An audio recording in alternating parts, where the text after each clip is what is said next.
আপনি কোথায় পড়াশোনা করেন? হিডেন মহিলা কলেজ। ছেলেদের মাথায় বেশি বুদ্ধি নাকি মেয়েদের মাথায় বেশি বুদ্ধি? মেয়েদের মাথায় বেশি বুদ্ধি। আচ্ছা, একটা বুদ্ধিমত্তার পরিচয় দেন তাহলে। বুদ্ধিমত্তার মধ্যে হচ্ছে তুমি সকালে কি খাইছো। আমি খাই না এখন, না খাও। যদি তুমি মেয়ে হতা তুমি সকালবেলা খেয়ে বের হতা। এটাই বুদ্ধি? कहाँ से आते हैं? আচ্ছা, তাহলে আমি একটা প্রশ্ন করি। মনে করেন একটা হাসপাতালে আগুন লাগছে, পাশে একটা বাড়িতে আগুন লাগছে। যদি একটা অ্যাম্বুলেন্স যায় তাহলে কোন জায়গার আগুন সবার আগে নিভাবে? আগে বাড়িতে, তারপর হাসপাতালে। আগে বাড়িটা নিভাবে? কেন? কারণ হচ্ছে বাড়িটার সামনে তো এটা আগুনটা নিবে, তারপর হসপিটালে যাবে। হসপিটালে যাওয়ার জন্য তো আরো অ্যাম্বুলেন্স। আচ্ছা, এটাই আপনার মাথায় বুদ্ধি? বুদ্ধি তো সব প্রয়োগ করতে হবে না, তাই না? কিন্তু অ্যাম্বুলেন্স আগুন কিভাবে নিভাবে ভাই?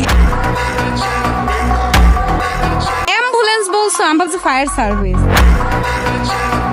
আপনার মাথায় তো বুদ্ধিই নেই, বুঝলেন কি? আপনি কোথায় পড়াশোনা করেন? হিডেন মহিলা কলেজ। ছেলেদের মাথায় বেশি বুদ্ধি নাকি মেয়েদের মাথায় বেশি বুদ্ধি? মেয়েদের মাথায় বেশি বুদ্ধি। আচ্ছা, একটা বুদ্ধিমত্তার পরিচয় দেন তাহলে। বুদ্ধিমত্তার মধ্যে হচ্ছে তুমি সকালে কি খাইছো। আমি খাই না এখন, না খাও। যদি তুমি মেয়ে হতা তুমি সকালবেলা খেয়ে বের হতা। এটাই বুদ্ধি? कहाँ से आते हैं? আচ্ছা, তাহলে আমি একটা প্রশ্ন করি। মনে করেন একটা হাসপাতালে আগুন লাগছে, পাশে একটা বাড়িতে আগুন লাগছে। যদি একটা অ্যাম্বুলেন্স যায় তাহলে কোন জায়গার আগুন সবার আগে নিভাবে? আগে বাড়িতে, তারপর হাসপাতালে। আগে বাড়িটা নিভাবে? কেন? কারণ হচ্ছে বাড়িটার সামনে তো এটা আগুনটা নিবে, তারপর হসপিটালে যাবে। হসপিটালে যাওয়ার জন্য তো আরো অ্যাম্বুলেন্স। আচ্ছা, এটাই আপনার মাথায় বুদ্ধি? বুদ্ধি তো সব প্রয়োগ করতে হবে না, তাই না? কিন্তু অ্যাম্বুলেন্স আগুন কিভাবে নিভাবে ভাই?